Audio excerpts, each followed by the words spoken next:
Buenas tardes. Mi nombre es Orfa Kelita Vanegas. Soy doctora en literatura, profesora de la Universidad del Tolima en Colombia. Hoy estoy a gusto en este espacio poder compartir con ustedes esta ponencia. Un agradecimiento para las directoras Purificación Mascarelli y Verónica Zaragoza por este evento, Discursos Cautivos, Mujer, Escritura y Cuerpo. Asimismo, un agradecimiento para el equipo en general organizador. Bueno, voy a compartirles entonces una diapositiva a modo de guía que nos ayudará allí como a seguir un poco la temática que voy a trabajar acá. Como decía hace un momento, la ponencia se llama Un cuerpo rebelde e infeliz, la estética de la no maternidad en la perra de Pilar Quintana. Y quiero empezar con esta primera epígrafe de mi texto que dice: cada mujer tiene sangre para 4 hijos o 4 o 5 hijos, y cuando no los tiene se le vuelve veneno, como me va a pasar a mí. Esto es dos frases del drama de García Lorca titulado Yerma. La voz de Yerma en el epígrafe señala el rumbo temático que este texto busca recorrer. Esta ponencia quiere acá exponer. Acá percibimos en el personaje de García Lorca no solo una advertencia frente al deseo frustrado de ser madre, sino también un profundo martirio afectivo que anticipa y determina el movimiento de la heroína a lo largo del drama. La sangre convertida en veneno es metáfora del estado de desdicha por la imposibilidad de la maternidad, por los hijos que nunca llegaron. Un estado de desdicha manifiesto en la tristeza, la envidia, la vergüenza, la ira y el miedo. Esta situación emocional nos confronta una vez más en La perra de Pilar Quintana.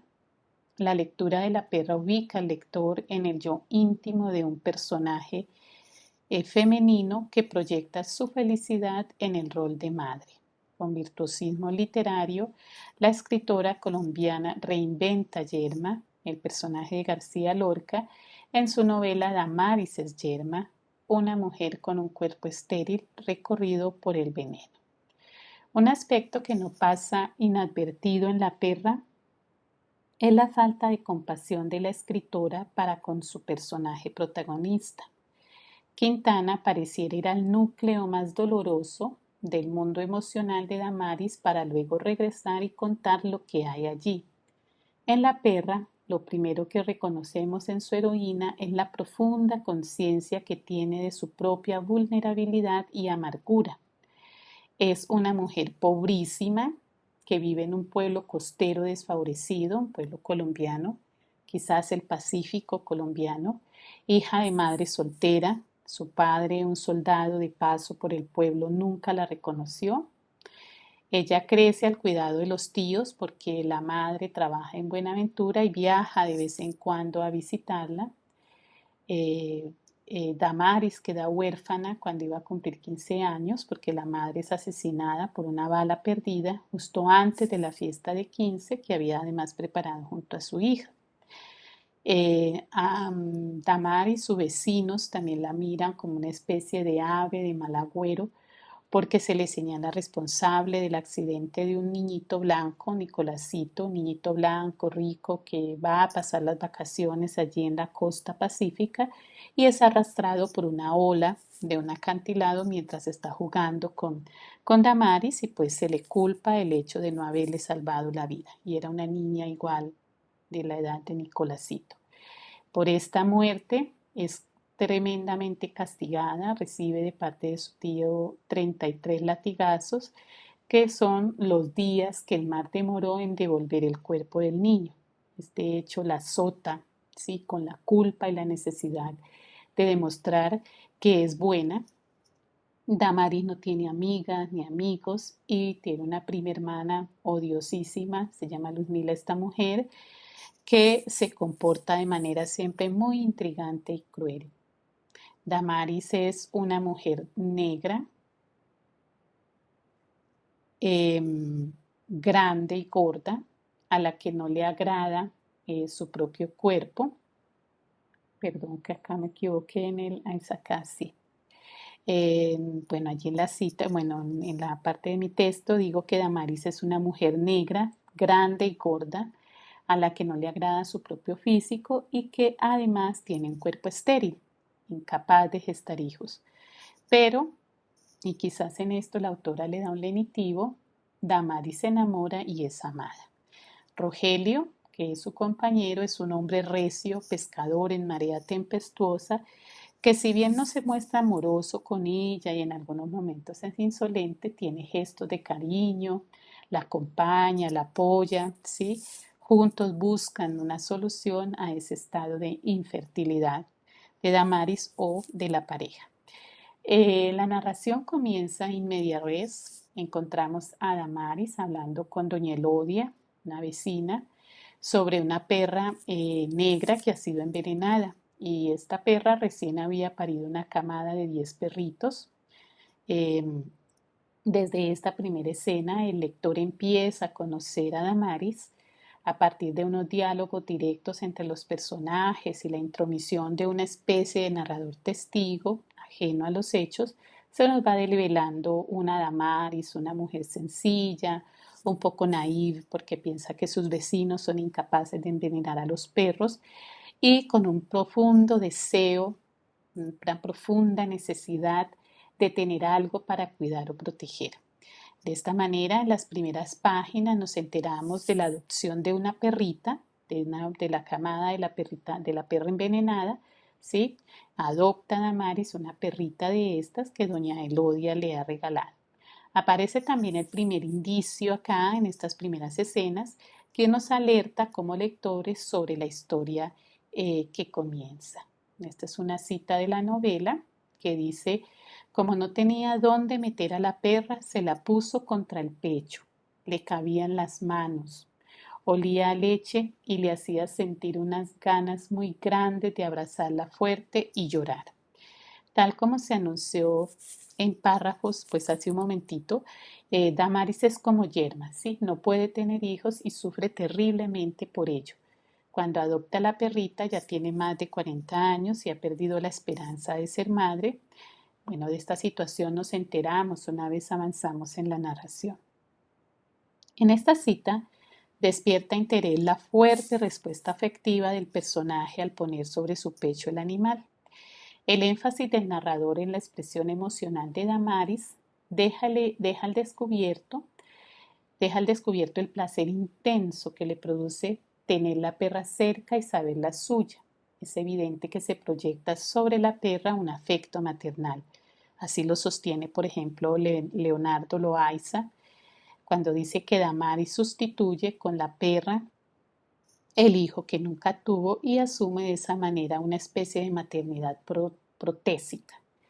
Y nosotros, claro, yo en efecto, veo en esta primera escena cómo la perrita aviva en Damaris un estado emocional fronterizo con la felicidad anhelada de ser madre. No es gratuito que la cita señale que el animal olía leche, se haga como énfasis en lo pequeña que es, ¿sí? Al inicio de la novela, la perra se convierte en este sentido como una especie de objeto feliz, tomando acá palabras de Sara Ahmed en su libro sobre la felicidad, y en ese sentido esa perrita como objeto feliz, como una especie de objeto feliz, viene a condensar la promesa de la felicidad, porque genera en la protagonista el ensueño de sentirse mamá. La condición de tristeza y desolación que atraviesa la narración brota siempre de la no aceptación de la protagonista de su estado de infertilidad. Antes de la perrita, de adoptar esta perrita, Damaris recurre a todo tipo de remedios, tratamientos, lo que se llama medicina alternativa, como bebedizos, rezos, limpias, etcétera, que merman su ya precaria economía y no logra quedar embarazada. El reconocimiento de la pérdida frente a la naturaleza del cuerpo, de ese cuerpo propio, intensifica la tristeza del personaje y con esto la cancelación de la esperanza de ser madre. Durante 2 décadas, esta esperanza se fue conservando en cada tratamiento proyectado, pero una vez ya consciente Damaris de su edad, la esperanza de los hijos, esa promesa de felicidad, se quiebra totalmente. Y con esto llega la desolación y ese dolor interno profundo, ese dolor de alma. Por otra parte, a medida que la historia avanza, al lector pues lo acecha, ¿sí? Nos acecha allí la pregunta sobre la real razón de Damaris por empeñarse en ser mamá. En la misma medida que sucede en Yerma de García Lorca, vemos en el personaje, en estos personajes femeninos, una lucha constante consigo mismas y una especie de obcecación al no consentir una vida sin hijos. En los 2 casos narrativos, ambas mujeres son queridas, los cónyuges aceptan seguir en pareja, aunque parecen no dimensionar claramente la tragedia de la mujer, de su esposa. Entonces son ellas, sí, las que insisten contra toda posibilidad de sus vientres estériles en ser madres. Ellas se asumen como ellas, las estériles, porque ni siquiera piensan si son sus esposos, sus maridos. El llamado de atención que hacen la novela sobre la ocupación de los hombres es indicativa del rol de género que cada quien debe jugar en la relación marital y por ende frente al medio social.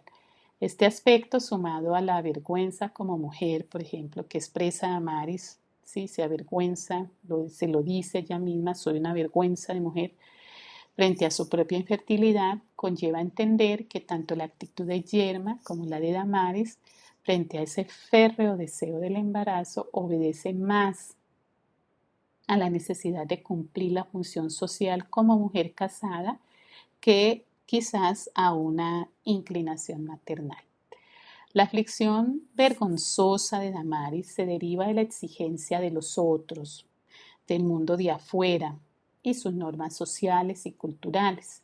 Los silencios, las preguntas y opiniones muy incómodas de la familia y los vecinos empujan a Damaris a la desesperación. Lleva casi 20 años de sentimiento de vergüenza, lo que lleva a la protagonista a menospreciarse y sentirse inferior, por ejemplo, a su prima Luzmila y a todas las mujeres del pueblo donde vive esta mujer. En una crisis nerviosa, llorando, le confiesa a Rogelio, su esposo, de lo horrible, aquí abro comillas, de lo horrible que era que todo el mundo pudiera tener hijos y ella no, de las cuchilladas que sentía en el alma cada que veía a una mujer preñada, un recién nacido o una pareja con un niño. Cierro comillas. Esto está en el libro de Pilar Quintana, en la página 22, edición 2017. Damaris cree, desde esta cita, ¿sí? Se deduce que el personaje de Damaris cree no responder a la medida ideal de mujer exigida por esa cultura heteropatriarcal que la circunscribe.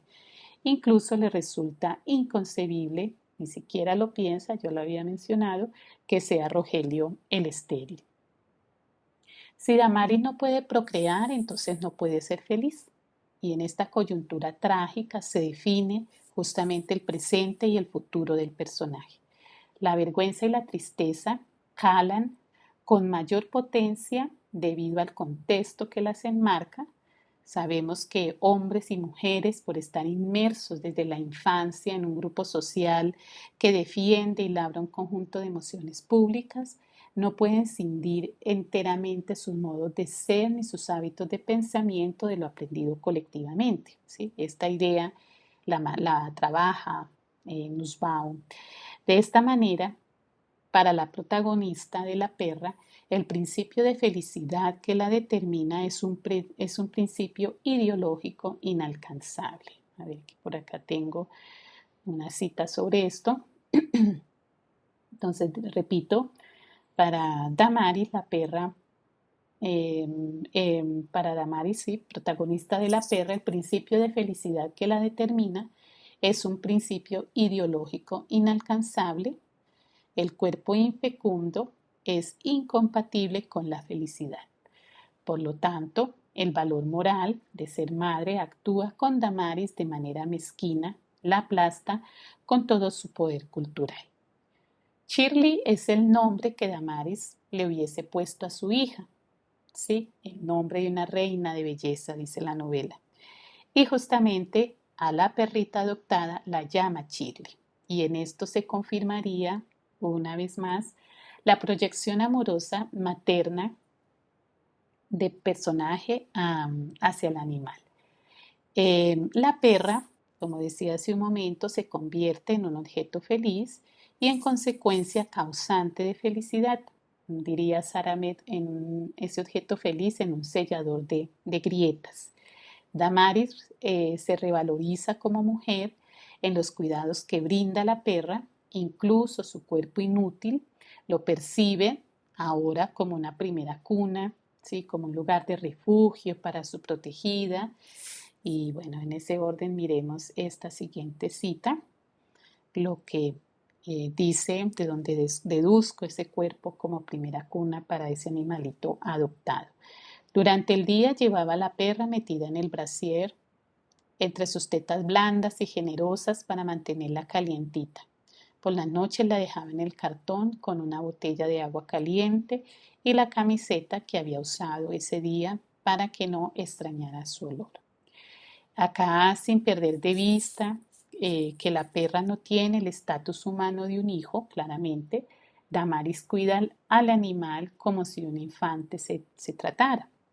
A la rutina de reorganizar los compromisos domésticos y a los viajes complicadísimos que hace al pueblo para traer la comida, ¿sí? En toda esta preocupación, esfuerzo, sacrificio en el cuidado de la perra, no solo se encarna el anhelo de ser madre, sino también pues se ve allí toda esa vida cotidiana deseada.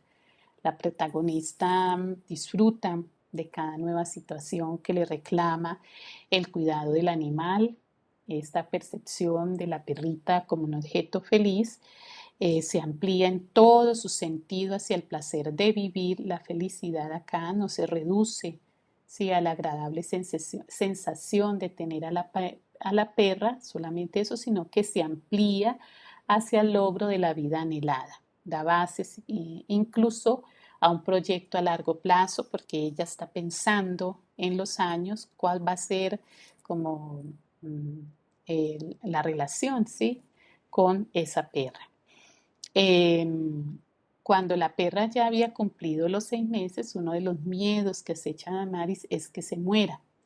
Le angustia el hecho de que sea de las últimas de la misma camada, ¿sí? Después viene a ser la última y tiene miedo de perderla, porque claramente sueña con verla crecer y la acompañe por un buen tiempo.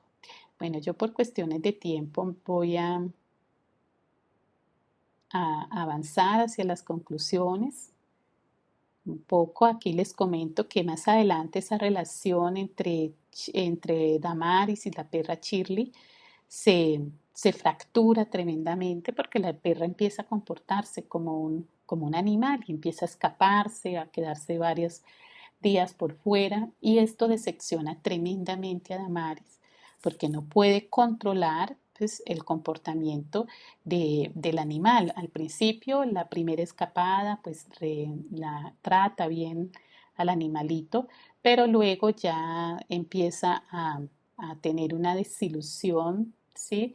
A molestarse con ella, a tratarla de perra mala y en ese sentido a fracturarse como objeto feliz, es decir, esa proyección en este animalito como objeto de la felicidad. Vamos a mirar acá esta cita, que es una de las más fuertes cuando ya se rompe totalmente la relación con la perra.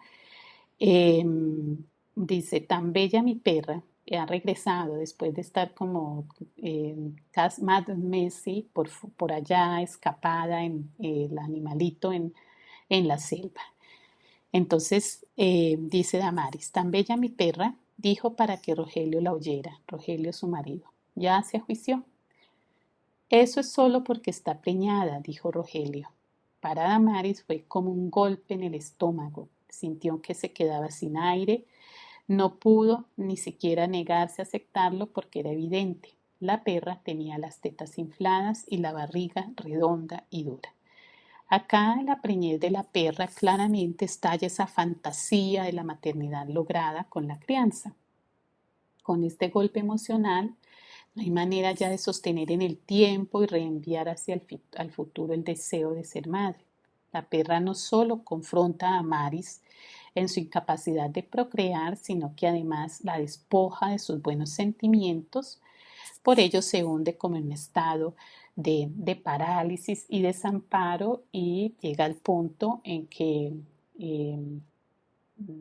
eh, la relación es tan terrible que debido a un daño que hace la perra, pues la estrangula hasta matarla. Y ahí pues también ella entra, Damaris, en ese estado de locura, huye hacia la selva y todo esto pues degenerado justamente frente a esa frustración del deseo de ser madre. Ya para concluir, el arte literario de la perra consiste en la reelaboración de la realidad derivada del deseo frustrado.